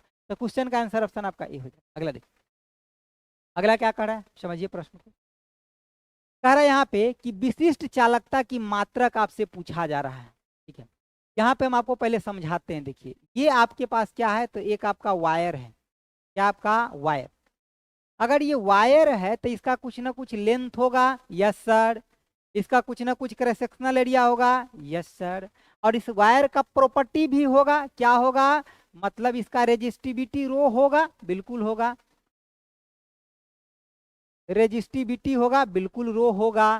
तो इसके मतलब इसे करंट फ्लो होगा, तो यहाँ रेजिस्टेंस भी होगा सर। क्या, क्यों नहीं होगा, रेजिस्टेंस भी होगा। इसका क्या होगा, रेजिस्टेंस। अगर यहाँ रेजिस्टेंस की फॉर्मूला देखे तो R इजिकल टू में रो एल बाई में ए होता है, और न जाने इससे कितना बार प्रश्न आया हुआ है। तो अगर हम इस रो को निकाल ले तो रो इजिकल टू आप ये बोल सकते हैं कि सर रेजिस्टेंस गुने में एरिया बटे में क्या हो जाएगा आपका लेंथ हो जाएगा। यहाँ पे जो रेजिस्टेंस का यूनिट क्या होता है, ओम होता है, एरिया का मीटर स्क्वायर, और आपका लेंथ का मीटर। इससे ये कट जाएगा, तो रेजिस्ट आने की जो यहाँ पे रेजिस्टिविटी है कितना हो जाएगा, ओम इंटू में मीटर हो जाएगा। आपको कोई भी डाउट इसमें नहीं है। अब ध्यान से सुनिए बातों को, क्या सुनिए कि अगर आपको यहाँ पे क्या पूछा है, स्पेसिफिक कंडक्टिविटी, तो ये जो आपका स्पेसिफिक कंडक्टिविटी को हम किससे दिखाते हैं, के से। और ये होता क्या है, तो 1/रो यानी कि रेजिस्टिविटी के उल्टा होता है।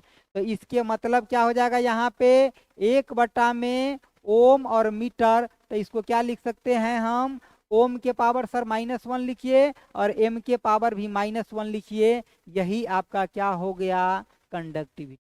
किसको किसको ये कंसेप्ट समझ में आया, आ गया ना, पक्का ना। चलिए आगे बढ़े। देखिए, इसको याद रखना है। यहाँ से कई बार आपसे रेजिस्टेंस निकलवा लेगा, कई बार रेजिस्टिविटी निकलवा लेगा। रेजिस्टेंस बोले तो प्रतिरोध, इतना तो समझिए रहे हैं। ठीक है, यहाँ पे एक क्रॉस सेक्शनल एरिया, तो कुछ भी आपसे निकलवा सकता है।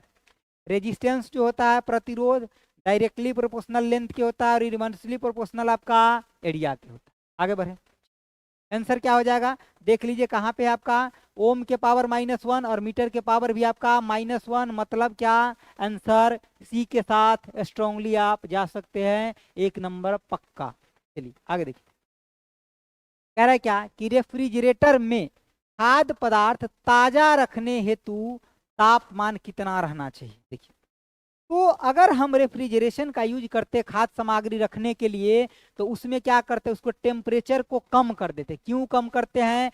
ताकि उसमें कोई बैक्टीरिया जो है ना पनप पाए। जैसे कि बाहर में अगर कोई खाद्य सामग्री अगर आप रख देते हैं, तो होता क्या है कि टेम्परेचर वहाँ अवेलेबल होता है, तो जिसके वजह से वो तुरंत रिएक्शन करके वहाँ पे उसमें बैक्टीरिया बन जाता है। लेकिन जब उसको आप रेफ्रिजरेटर में रख देते जहाँ का टेम्परेचर बहुत कम है, तो वहाँ पे क्या हो जाता है ना कि उसमें बैक्टीरिया नहीं बन पाता है, रुक जाता है बैक्टीरिया बनने से। ठीक है, तो अकॉर्डिंग टू WHO यानी कि वर्ल्ड हेल्थ ऑर्गेनाइजेशन के अकॉर्डिंग इनका कहना है कि अगर आपके पास कोई भी खाद्य पदार्थ है, तो उसको अगर 5 डिग्री सेल्सियस से कम पे रखते हैं, तो वो सुरक्षित रहेगा, उसके अंदर बैक्टीरिया पैदा नहीं होगा। तो इसका मतलब सर आंसर 4 डिग्री सेल्सियस होगा। किसी किसी को लग रहा होगा सर 0 भी तो है 5 से कम, तो उसे जस्ट थोड़ा कम रखना है। 0 पे रखेंगे तो फिर वो जमने लगेगा।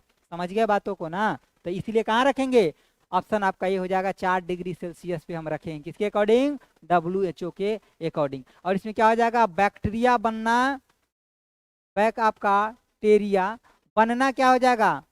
बनना रुक जाएगा, यानी कि रुक जाएगा आपका, मतलब बैक्टीरिया नहीं बनेगा। बैक्टीरिया नहीं बनेगा, इसका मतलब खुद जो आपका खाद्य सामग्री है वो खराब नहीं होगा। 100% बात है आपका ये। ठीक है, चलिए इसको आप ध्यान रख लीजिए। ठीक है, यहाँ से। और यहाँ पे देखिए एक चीज और रख सकते हैं, जैसे कि जो रेफ्रिजरेशन होता है ना, इसमें किसका यूज होता है? तो CFC का जो रेफ्रिजरेशन होता है, इसमें CFC यानी कि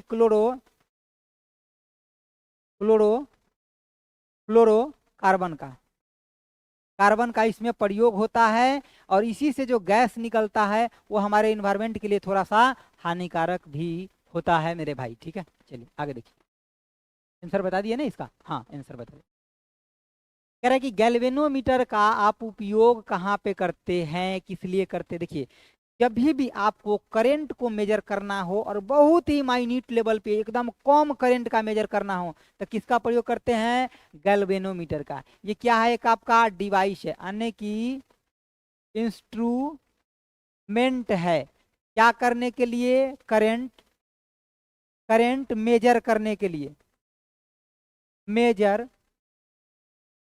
के लिए, करंट को मेजर करने के लिए आपका एक इंस्ट्रूमेंट है ये गैल्वेनोमीटर। तब विद्युत धारा हम इससे ज्ञात करते हैं। और जब भी करंट का प्रश्न आता है तो हमें एक चीज याद आता है, क्या? Q में IT। और आप भी याद रखिए यहाँ पे ये क्या है? आपका चार्ज है। ये I क्या है? आपका करंट आने की क्या हो जाएगा? विद्युत आपका धारा है। समझ गया बातों को? और T क्या है? आपका टाइम आने की समय। इसमें से दो कोई दे देगा चीजें और एक आपसे पूछ लेगा, बोलेगा जल्दी बताइए क्या होगा, तो आप बता दीजिएगा, यहाँ पे वो मेंशन कर देगा, नो डाउट। समझ गया चीजों को? ठीक है, चलिए आगे देखिए। आगे आपका इतना इतना बात आपको याद रखना है यहाँ से। ठीक है, चलिए। और रेजिस्टेंस का भी फॉर्मूला आपको याद रखना है, जैसे आने की रो L बाई में आपका A। ठीक है, ये भी हम खूब यूज करते हैं इलेक्ट्रिसिटी वाले चैप्टर में। इसका आंसर ऑप्शन आपका A हो जाएगा। अगला देखिए। अब यहाँ से देखिए, ये फटाका वाला जो प्रश्न है ना, यहाँ से 6 प्रश्न बनता है और 6 आपको आज ही याद रख लेना है। ठीक, देखिए कह रहा है कि फटाका से निकलने वाली जो आपका हरी ज्वाला होता है, फटाका फूटता है तो खाली हरियर के रंग थोड़ी ना निकलता है, कई टाइप के रंग निकलता है। तो यहाँ हरियर का पूछा है, एग्जामिनर अगर बदमाश होगा तो आपसे पियर का भी पूछेगा, लाल का भी पूछेगा। समझ रहे बातों को? नारंगी तक भी पूछ सकता है। तो सबे के देख लेते। देखिए कह रहा है जैसे कि हरा ज्वाला जो निकलता है किसके वजह से? बैरियम की वजह से। तो यहाँ पे आप देख लीजिए, एक में अगर मान लीजिए कि हरा निकल रहा था, किसके वजह से? बेरियम की वजह से। किसके वजह से? बेरियम की वजह से। दूसरा आपका क्या? अगर लाल निकल रहा है तो किसके वजह से? तो एस्ट्रोडियम की वजह से।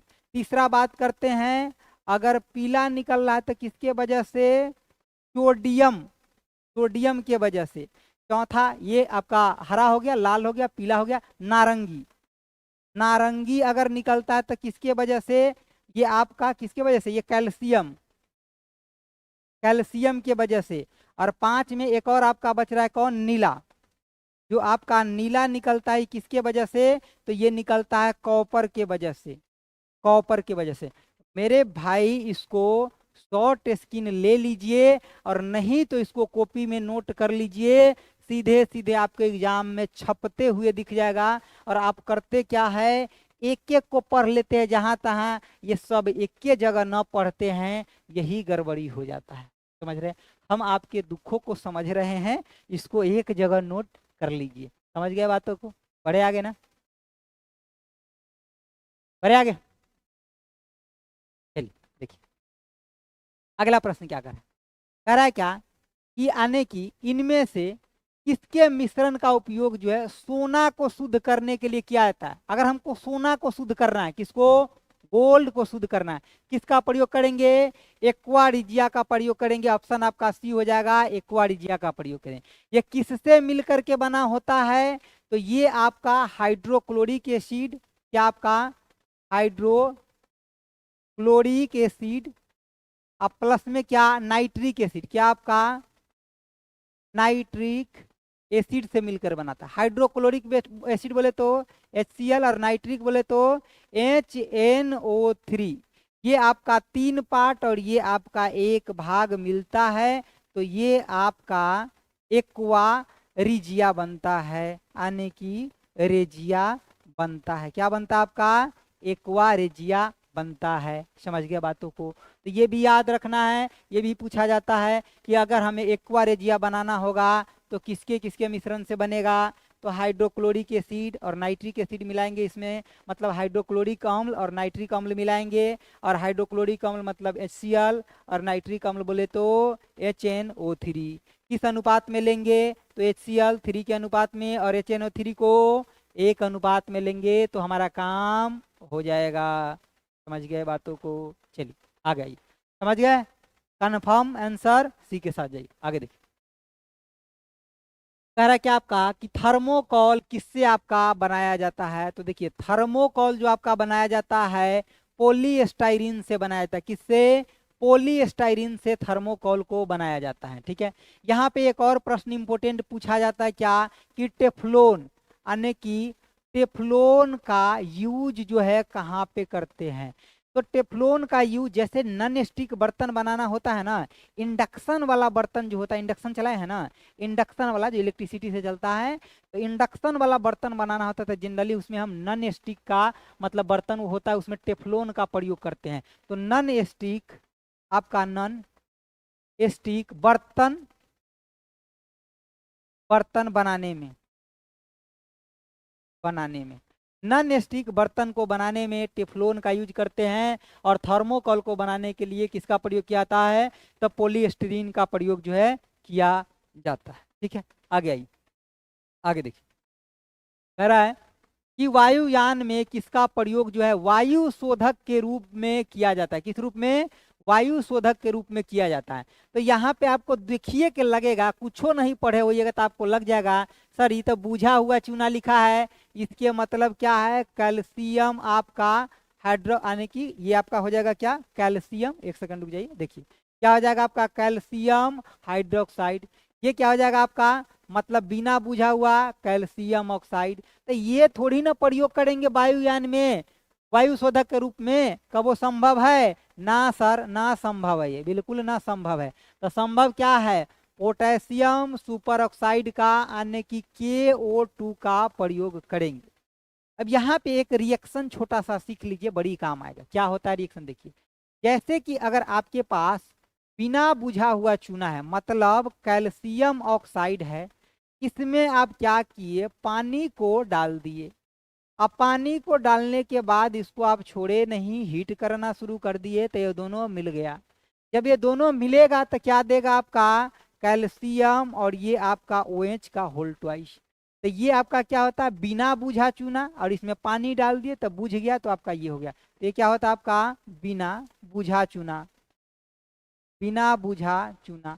और ये क्या होता है आपका बुझा हुआ चूना, बुझा हुआ चूना। समझ गया बातों को? सेशन अच्छा लग रहा है आप लोगों को? कुछ तो बोलो, बोलिए बोलिए, क्या बोले, बोलिए। क्या पूछ रहा है? मैथ का क्लास, हाँ मैथ का हो गया है, टेस्ट का ना हो गया, आप देख लीजिएगा वहाँ पे मिल जाएगा, ठीक है। मैथ का क्लास कब से है? मैथ का जो टेस्ट हुआ है वो हो गया है, ठीक है। अभी साइंस चल रहा है, मैथ का जो टेस्ट हुआ है वो हो गया है, ठीक है। हाँ वो हो गया है शिवम जी, ठीक है। चलिए आगे देखिए। तो आगे आप देख लिए क्या है, रिएक्शन भी समझ गए क्या, कि ये जो हमारा है क्या, बिना बुझा हुआ चूना, और ये आपका क्या है, बुझा हुआ चूना है, ठीक है। इसमें पानी डाल दिए तो ये बुझा हुआ चूना तैयार हो गया। और यूज किसका करते हैं, तो पोटेशियम सुपर ऑक्साइड का प्रयोग करते हैं, ठीक है। आप लोग की आज्ञा हो तो आगे बढ़े। चलिए देखिए, कह रहा है कि जिम्नोस्पर्म होता है। अब यहाँ पे आपको समझना पड़ेगा, एक होता है जिम्नोस्पर्म, एक होता है एंजियोस्पर्म। अब बहुत लोग बोलेंगे सर इसका हिंदी बताइए ना। अरे बुड़बक, अंग्रेजीए में, अंग्रेजीए को हिंदी में लिख देता है, हिंदी में मत पढ़ो इस चीजों को, ठीक है। देखिए यहाँ पे देखिए क्या कह रहा है आपका, पहला क्या है जिम्नोस्पर्म, क्या आपका आने की जिम्नो, जिम्नो, जिम्नोस्पर्म, इसी को हिंदी में लिख देता है। जिम्नोस्पर्म में आपको दो चीज ध्यान रखना, जिम्नोस्पर्म को क्या बोलते हैं, अनावृत बीजी, यानी कि अनावृत क्या होता है आपका, बीजी होता है। समझ गया बातों को। अनावृत बीजी कहने का क्या मतलब है सर, कि एक अगर पेड़ है, यहाँ पे देखिए ध्यान से देखिए, अगर ये पेड़ है, ये पेड़ है और इसका कोई डाली है, तो अनावृत कहने का क्या मतलब, इसका जो बीज जो होगा छोटा छोटा, बिना फूले के आई डाली में लगल होगा। ऐसे देखे हैं, देखे होइएगा कई जगह, देखिए इसका जो छोटा छोटा जो मतलब बीज जो है डायरेक्ट ऐसे लगा हुआ है। समझ गए बातों को। तो यही क्या आपका अनावृत। तो इसमें आपका फूल, फूल जो होता है नहीं होता है, और जो आपका बीज जो होता है ये होता है, यानी कि जो आपका सीड जो होता है ये होता है। कैसे होता है, तो सीड के ऊपर कोई कवर नहीं होता है, यानी कि सीड जो होता है, सीड के ऊपर ऊपर कोई आपका कवर, कवर नहीं होता है, नहीं आपका होता है। समझ गए बातों को। तो ये आपका जिम्नोस्पर्म।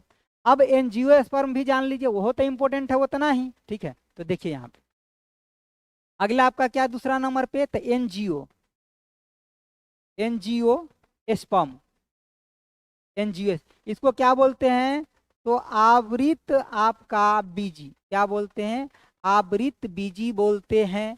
तो इसमें सर क्या इसके मतलब, दोनों चीज होगा क्या, हाँ बिल्कुल होगा। इसमें आपका तो फूल भी होगा, और सर इसमें बीज भी होगा क्या, हाँ बीज तो होबे करेगा, लेकिन बीज के ऊपर कवर होगा, यानी कि जो आपका बीज होगा, ठीक है, उसके उसके ऊपर में क्या होगा, कवर होगा मेरे भाई।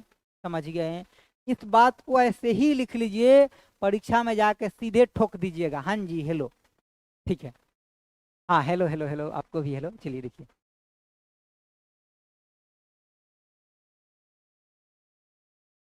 ठीक है चलिए देखिए, इसको लिख लीजिए, इसी फॉर्मेट में लिखना है, तभी आपको याद रहेगा। तुरंत बोलेगा जिम्नोस्पर्म सर फूल नहीं होता है, इसमें सीधे बीज होता है और इसके ऊपर कोई कवर नहीं होता है।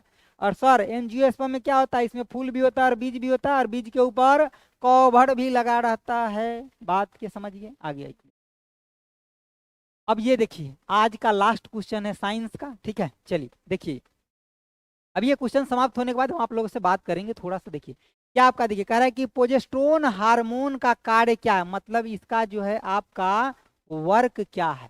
तो इसका वर्क क्या होता है, तो गर्भाशय के दीवार को क्या बनाता है, मोटा करने के लिए इसका यूज होता है। इसका काम होता है क्या, गर्भाशय का जो दीवार होता है उसको मोटा करना। अगला क्या है कि इसमें रुधिर का संचरण जो होता है क्या होता है, बढ़ाना। इसका कार्य क्या होता है, रुधिर का जो ब्लड का सर्कुलेशन है उसको बढ़ाना। अगला है कि इसकी कोशिकाओं में वसा और आपका ग्लाइकोजन के भंडारण को बढ़ाना, मतलब जो इसका कोशिका है उसके बीच में वसा को भी बढ़ाना और ग्लाइकोजन भंडारण को भी बढ़ाना। तो आंसर किसके साथ है जाए, सर एक से ज्यादा के साथ जाइए ना, तो ऑप्शन क्या हो जाएगा, डी हो जाएगा। फिर से समझाइए, क्वेश्चन नंबर बताइए तभी तो समझाएंगे। बताइए क्वेश्चन नंबर, बोलिए बोलिए, कंपटीशन पॉइंट क्वेश्चन नंबर के साथ बोलिए। ऐसे लिखिएगा कि सर ऐसे लिखिए कि 3 नंबर हमको समझाइए, 5 नंबर समझाइए, तो हम आपको दोबारा समझाएंगे। सीधे बोलिएगा समझाइए, तो हम तो बहुते कराए हैं, किसको समझाए। समझ गए बातों को? तो ये आपको याद रखना है। और आज का ये पूरा का पूरा आपका जो साइंस पूछा था खत्म हो गया। बताइए आप लोग के मन में कोई और प्रश्न है तो हमसे पूछ सकते हैं, हम आपको 2-4 मिनट का टाइम दे सकते हैं, बोलिए। या छुट्टी करें? करे छुट्टी? बोलिएगा तो छुट्टी कर देंगे तुरंत, बोलिए। कर दे छुट्टी? पक्का ना? चलिए, इसका मतलब अब आप लोग का मन हो गया छुट्टी। क्रिएशन 51 51, चलिए देख लेते हैं 51 में क्या है, देखिए आइए 51 में देखिए, ठीक है, देखिए देखिए 51 में देखिए हम क्या करें 51 में, समझिए। कह रहे जिम्नोस्पर्म। जिम्नोस्पर्म का मतलब क्या है? अनावृत बीजी पौधे को हम जिम्नोस्पर्म कहते हैं, जिसमें बीज के ऊपर कोई कवर आपका नहीं होता है। देखिए बीज के ऊपर कोई कवर नहीं होता है। इसमें आपका फूल होता है क्या? तो नहीं होता है सर। बीज होता है तो हाँ जी बीज होता है, लेकिन इसका बीज के ऊपर कोई कवर नहीं होता है। जैसे कि हम यहाँ पे बताए, देखिए ऐसे कई सारा पेड़ देखे होगा जिसके ऊपर डायरेक्ट डाली में से छोटा छोटा फल लग जाता है, उसमें फूल नहीं होता है, ठीक है, मतलब बीज डायरेक्ट रहता है। एंजियोस्पर्म में क्या है आपका कि सर फूल भी होता है और यहाँ पे क्या बीज भी होता है, और इस बीज के ऊपर कवर भी रहता है, ठीक है। अब छुट्टी दिया जाए सभी क्लास का, ठीक है, ओके। तो आज के लिए इतना ही रखते हैं।